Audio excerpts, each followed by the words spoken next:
This is Blog X TV. Don't forget to subscribe, like and share. Lórí apology tí Bàbá Nasiru ṣe lórí ọ̀rọ̀ Prophet Olúalọ́, Màmá Tọ́pẹ́ Àlàbí àti Bọ́lá Ààrẹ, Bàbá confam ti wá jáde báyìí o. Wọ́n ní kò ń ṣe pé àwọn wá láti wá bá wọn jà àbí àwọn wá láti wá bú wọn. Wọ́n nítorí pé iṣẹ́ táwọn jọ gbé dání iṣẹ́ ẹlẹgẹ́ ni. Legal aspect wà ń bẹ̀, private life wà ń bẹ̀. Wọ́n ní èèyàn láti mọ bó ṣe máa fi ọgbọ́n ṣe àwọn nǹkan yìí tó bá ti ṣẹlẹ̀. Wọ́n ní kò ń ṣe bó bá ṣe wá èèyàn ṣe máa bẹ́ẹ̀ lù. Èèyàn á wò síwájú, èèyàn á wò sẹ́yìn kéèyàn tó di pé èèyàn take decision, because legal aspect gan ìyẹn wà ń bẹ̀ lọ́tọ̀ and spiritual aspect ìyẹn wà ń bẹ̀ lọ́tọ̀. So èèyàn láti mọ bó ṣe láti fi ọgbọ́n ṣe. Bọ̀ kò ṣe báwọn láti wá bá wọn jà o, àwọn dẹ̀ ṣàlàyé àwọn experience nǹkan táwọn náà ti là kọjá. Ẹ jọ̀ọ́ jẹ́ ká gbọ́ lẹ́nu Bàbá confam. Fídíò tí Bàbá Nasiru Israel tí wọ́n ṣe láti fi apologize lórí fídíò tí wọ́n ṣe tó condemn màmá wa Bọ́lá Ìgè, lórí fídíò tí wọ́n ṣe tẹ́lẹ̀ tí wọ́n ti condemn Tọ́pẹ́ Àlàbí àti ọ̀pọ̀lọpọ̀ àwọn ìránṣẹ́ Ọlọ́run tí mo mọ̀ tí ẹ̀yin tẹ́ dẹ̀ ń gbọ́ mi tẹ́ jẹ́ onílàákàyè èèyàn náà tẹ́ mọ̀. Bàbá Nasiru Israel wọ́n ti jáde láti wá apologize lórí ọ̀rọ̀ àwọn fídíò yìí. Fine, inú mi dùn pé irú nǹkan báyìí ó lè ṣẹlẹ̀. Bàbá, mo fẹ́ jẹ́ kẹ́ ẹ mọ̀ dájú wípé Bàbá confam ẹni tó mọ òfin ni. Even when I am dealing with my client, mo ń fi ọpọlọ deal pẹ̀lú wọn because mo mọ̀ pé àwọn client tó ń wá síwájú wa, àwọn èèyàn tí wọ́n ń wá síwájú wa fún ìrànlọ́wọ́, I know very well pé wọ́n lè gbé wa ṣubú lábẹ́ ohun tẹ́yìn gan mọ̀. Bàbá Nasiru Israel, so the even client àwọn tó ti ẹ̀ ń wá fàdúrà fúnra wọn, wọ́n lè gbé ìránṣẹ́ Ọlọ́run ṣubú. So therefore à ń fi ọgbọ́n Ọlọ́run díù pẹ̀lú wọn. Bàbá wa ń díù pẹ̀lú wọn yẹn, à ń ronú legal aspect pé èèyàn ní láti bẹ̀rù òfin. À ń ronú ẹ̀ ṣe àwa ò bínú sí àkànṣọ wípé àgbà ò ní wà lọ́jà kí orí ọmọ tuntun kó bàjẹ́. Mi ò wá mọ̀ tẹ́ bá wà nínú àwọn tó tako òwe, ṣùgbọ́n tẹ́ ò bá sí nínú àwọn tó tako òwe, bàbá mọ̀ wípé ohun tí mo sọ yẹn ó di òwe àwọn àgbàlagbà.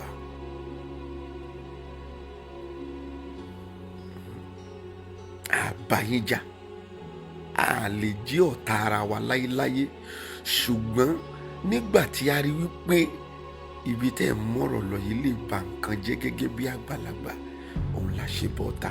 Nítorí afọ́ gbogbo ẹ̀ làwa fi ń gbé jáde wípé ẹ lọ wo Ayọ̀ Babalọ́lá.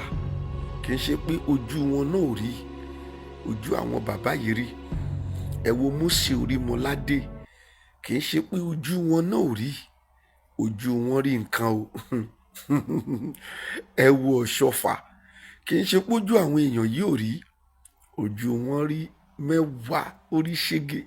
Ṣùgbọ́n ṣàgbà lè wà lọ́jà kó rí ọmọ tuntun wọ́.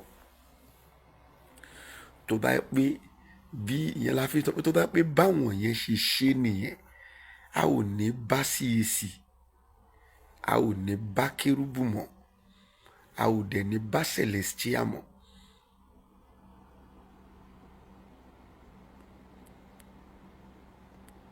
A ò ní bá apostoli, that is the apostolic church mọ́, a ò ní bá GAC mọ́. Tàbí bí Sàdẹ́là ṣe ṣe nìyẹn, a ò ní bá ojú wọn rí. Ẹni tó bá ti pè lágbàlagbà, ẹni tó bá ti pè lólórí, ó máa wò sú. Tètè bá sọ̀rọ̀ jù, nǹkan máa bàjẹ́. Bẹ́ẹ̀ ni wọ́n gbé ẹjọ́ kan dọ́dọ̀ mi lọ́sàn-án yìí. Wọ́n ní dádì, káwọn tó jà o, àwọn fẹ́ wá fi ẹjọ́ yìí sùn yín o. Àwọn rí i pé ọmọ àwọn ó ń tẹ̀lé ọmọ kan báyìí. Then bó ṣe wá ń tẹ̀lé, àwọn á ń bọ́mọ yẹn wí, àwọn ò fẹ́ ọmọ tó ń tẹ̀lé yìí tó ló fẹ́ fẹ́ yìí. Kó tó wá ní kó tó di pé àwọn bẹ̀rẹ̀ sí ń hùwà kan tí wọ́n máa dọ́ pé àwọn làwọn wà níbi tó yìí wà yìí o, kó má di pé màmá bínú, àwọn fẹ́ jẹ́ kí n bá wọn dá sí wọn ní listing. Ẹ̀yin náà lẹ lè fa wàhálà. Tèmi bá fa wàhálà gẹ́gẹ́ bí olórí, nǹkan máa bàjẹ́. Ká tó ṣẹ́jú pẹ́rẹ́, ẹni tí mo lọ sọ fún pé láyé ẹ má jẹ́ ń rí ẹ pẹ̀lú ọmọ ẹni báyìí, wàá padà rí pé ẹni yẹn náà kú ní church.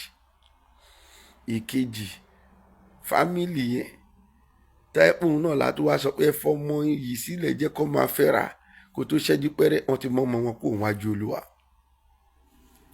Àgbàlagbà máa ń wò sú. Ìyẹn là ń sọ fún yín bàbá.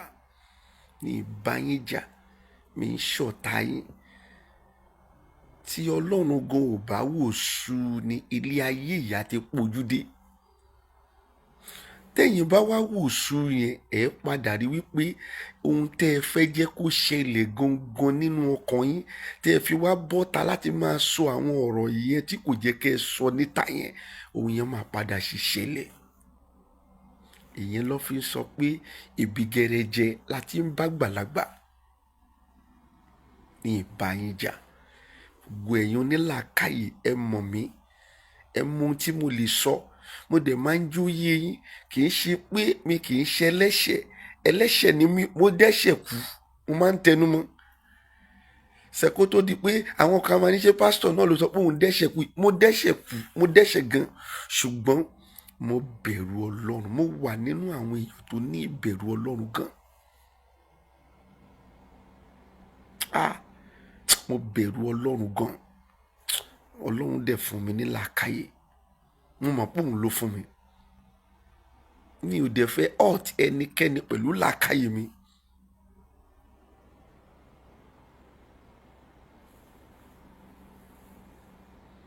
Ṣẹ̀dí ó létí tí mo kọ sọ fáwọn èèyàn pé wẹ́ ẹ̀yin náà lẹ lè ṣiṣẹ́ yín.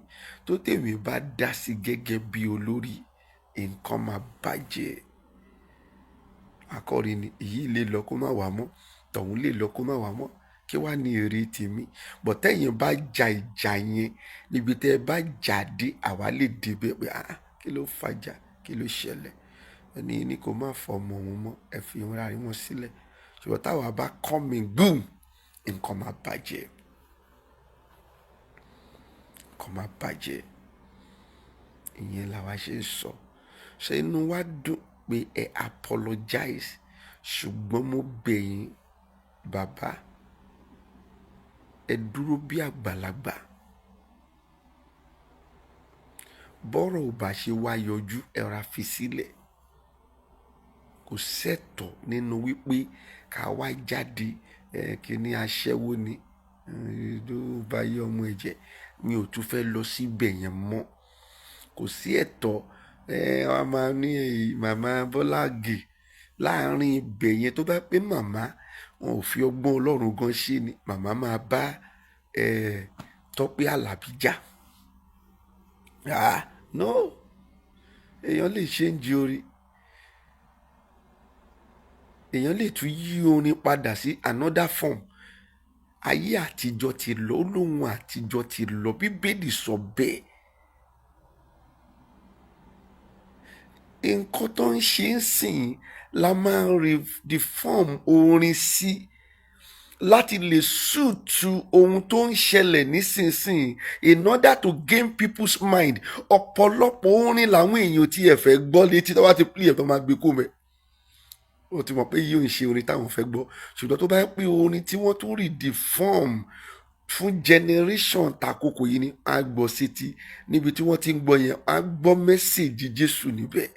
So therefore béèyàn kan bá wá ní orin tóun kọ ní 1960 òun fẹ́ reform ẹ̀ dáàdì ó mọ̀ dí. Kò ṣe pé bóyá nítorí pé wọ́n tako orin yẹn.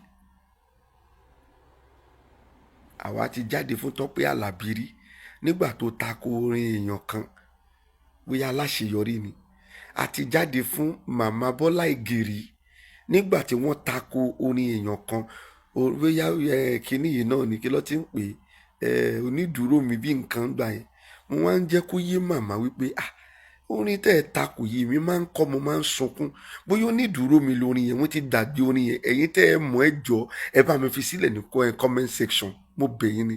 Bóyá onídùúró mi ẹ ṣé gan ni, onídùúró mi ẹ ṣé gan, bó jẹ́ ènìyàn ló dúró yìí bá. Mo wá mú orin tí màmá yẹn takò nígbà yẹn. Bóyá orin aláṣeyọrí yìí náà ni mo ti jáde fún. Aláṣeyọrí yìí náà gangan mo ti jáde fún rí ní ìgbà tí mo rí i pé aláṣeyọrí, ìyà ń jẹ ọmọ Nàìjíríà, ìwọ ló ń kọrin fún àwọn èèyàn báyìí. Bàbá, mo jáde lórí pé mo rí fact nǹkan ni pé kò jẹ́ kó rí bẹ́ẹ̀. Mi ò jáde lórí pé self-interest mi àbí nǹkan kan. Mo jáde pé nǹkan yìí náà kò jẹ́ kó rí báyìí. Kò dáa. Tó bá ń lọ a máa convince àwọn èèyàn o. Àwọn èèyàn tá a dẹ̀ gbé dání tá a pè ń client yìí, kí n sọ fún yín, wọ́n ò ní brain. Ibi tẹ́ bá tì wọ́n sí ni wọ́n ń lọ. Báwọn kan bá tì wọ́n síbi wọ́n á gbàbẹ̀, báwọn kan bá tì wọ́n síbi wọ́n á gbàbẹ̀. So therefore inú mi á dùn tí bàbá Násírì bá tún try kẹ́ fi ọkàn sí ohun òwe bíi méjì tí mo pa nínú fídíò yìí. Mi ì bá yín jà, ṣùgbọ́n àgbà kìíní kò ní wà lọ́jà kí orí ọmọ tuntun kó wọ̀. Ẹ̀yin dẹ̀kẹ̀rí lẹ ní òye làgbàlagbà máa ń wò. Ṣé tá a bá wá ń ṣerú nǹkan tí ó padà ṣẹlẹ̀ tá a rí yẹn tá a fi tìtorí ẹ̀ jáde yẹn, nǹkan máa bàjẹ́. Àní rí èèyàn kankan bàbá ẹ̀ jọ ẹ gbọ́ ọ̀rọ̀ tí mò ń sọ. Àní rí ẹnikẹ́ni fi ìgbàgbọ́ lé lọ́wọ́ mọ́ nítorí pé ọkàn àwọn èèyàn máa ṣáko lọ pátápátá. Ẹ mọye orin tí Tọ́pẹ́ Àlàbí ti kọ tó dẹ̀ ti change ọkàn àwọn. I am telling you, mi ò rí Tọ́pẹ́ Àlàbí rí. Màmá Bọ́lá rẹ̀ mi ò rí rí. Tó pé ẹ sọ nínú ọ̀rọ̀ yín pé bóyá nítorí mo fẹ́ bá Sam Olúwalọ́ṣọ̀rẹ́ ni mo ṣe ń support ẹ̀. No, ẹ̀yin ò ń ṣe ọ̀tá mi. Olúwalọ́ kì í ṣọ̀tá mi. Tíjà bá dé ó ṣeé ṣe kó ní dòwe, ṣùgbọ́n má jẹ́ kó ní dòwe lọ́wọ́ ẹ̀yin àgbàlagbà, nítorí wípé tó ní bá dòwe lọ́wọ́ ẹ̀yin àgbàlagbà nǹkan máa bàjẹ́. Ẹ tí mò ń tẹnu mọ́ nígbà yẹn, they are my colleagues. Iṣẹ́ kan náà la jọ ń ṣe. Tí nǹkan bá wá rí báyìí, ẹ jẹ́ ká máa gbàdúrà fún wọn. Kì í ṣọ̀rọ̀ orí íńtánẹ́ẹ̀tì pé kẹ́ wá fẹ́ ti torí ẹ̀ bomi tútù sọ́kàn àwọn èèyàn pé káwọn èèyàn má sin Ọlọ́run mọ́. Àìmọye orin Tọ́pẹ́ Àlàbí tó ti change life àwọn èèyàn pátápátá. àìmọye orin bàbá Bọ́lá Ààrẹ tó ti change ìgbésí ayé wọn àwọn èèyàn pátápátá sọ́dọ̀ Ọlọ́run.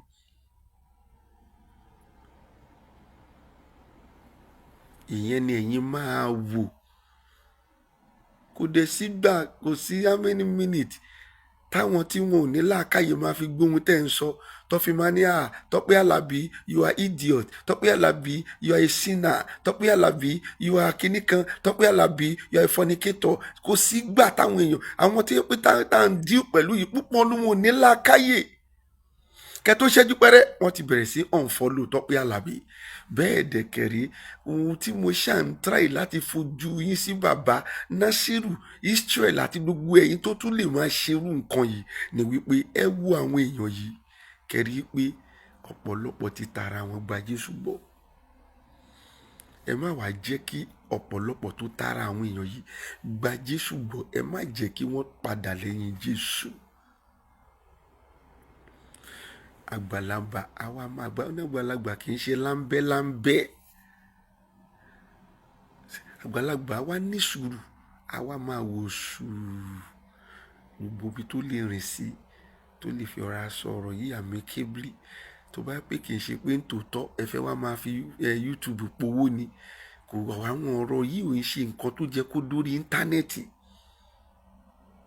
Tó bá ń ṣe pé lóòótọ́ ẹ fẹ́ wá máa fi Facebook powó YouTube powó ọ̀rọ̀ yìí ò jẹ́ dórí íńtánẹ́ẹ̀tì. Iṣẹ́ Olúwa wọn ò ṣe àwọn tí irú nǹkan yìí bá lọ sí mọ́ lórí wọn ò ṣiṣẹ́ Olúwa not at all kì í ṣiṣẹ́ Olúwa. Tètè èèyàn bá rò wípé ẹ máa wo kan nínú orin Tọ́pẹ́ Àlàbí kò ṣe pé mo kú máa ń gbọ́ ṣùgbọ́n lẹ́ẹ̀kọ̀ọ̀kan tó bá wà inú mi á dùn. Jẹ́ ìwòye tí mo tiẹ̀ lè rántí náà o mi ò lè rántí ṣùgbọ́n tí n bá ń gbọ́ ń gbà mí orin Tọ́pẹ́ Àlàbí ó máa ń jẹ́ kí ọkàn mi máa wà òkè. Mi ń ṣe fáǹsì èèyàn kan tó ń gbọ́ orin mi kì í ṣe fáǹsì èèyàn kan tó mi ò ní nǹkan kan tí mo dìmú jù tó tóbi jù lọ́kàn mi tó mo dìmú jù láyé mi. Mi ń ṣe fáǹsì tí ń wo Olúalọ́ mi kì í ṣe fáǹsì tí ń wo bàbá Nasiru Israel yìí gan fúnra ẹ̀ mi ń wo nǹkan I am just a natural person but tọ́lọ́run bá padà gbé nǹkan kan wá tí mo rí wọn ni ṣó jẹ́ kí irú yìí máa ṣẹlẹ̀ báyìí ìyẹn ló máa ń mú mi jáde máa wá sọ̀rọ̀ nípa ẹ̀. tẹ́ ẹ bá lè rí àmì ṣe gbogbo ogun tó lóhùn ní gbọ́ tó lóhùn ní gbà lórí ayé yín iná agbára Ọlọ́run máa jó dànù. Kí lè nǹkan tẹ́ ń là kọjá tó dàbí pé ẹ ti wá ọ̀nà àbáyọ ṣùgbọ́n tí ẹ ti rí ọ̀nà àbáyọ ẹ ti pàdé wòlíì yín ló fà ṣùgbọ́n arán mi sí ọ lónìí dádì arán mi sí ọ lónìí mọ́mì Olúwa lòun fẹ́ ṣe nǹkan ńlá nínú ayé yín. Olúwa sọ wípé gbogbo tẹ́ ń là kọjá yẹn òun fẹ́ fi òpin sí. Kí nìkan tẹ́ ń là kọjá lórí ìgbéyàwó ni lórí ọmọ ni lórí iṣẹ́ ni níbi gbogbo ni bóyá ogun kan ló dàbí pé ogun yẹn le ẹ ti gbìyànjú kò tíì sí ọ̀nà àbáyọ ẹ jẹ́ àjọ gbàdúrà ẹ jẹ́ àjọ wọ ojú Olúwa kí làṣírí ogun yẹn gangan ẹ jẹ́ àjọ wádìí lọ́wọ́ Ọlọ́run ká dẹ̀ mọ ọ̀nà àbáyọ. Ẹ̀rọ ìbánisọ̀rọ̀ tẹ́ fi pè mí fún àdúrà àti ọ̀nà àbáyọ òun náà ni +234 70 25 47 5427 +234 70 25 47 5427. Bẹ́ẹ̀ ṣe ń pè mí fún àdúrà lórúkọ Jésù ẹ máa rí ìyanu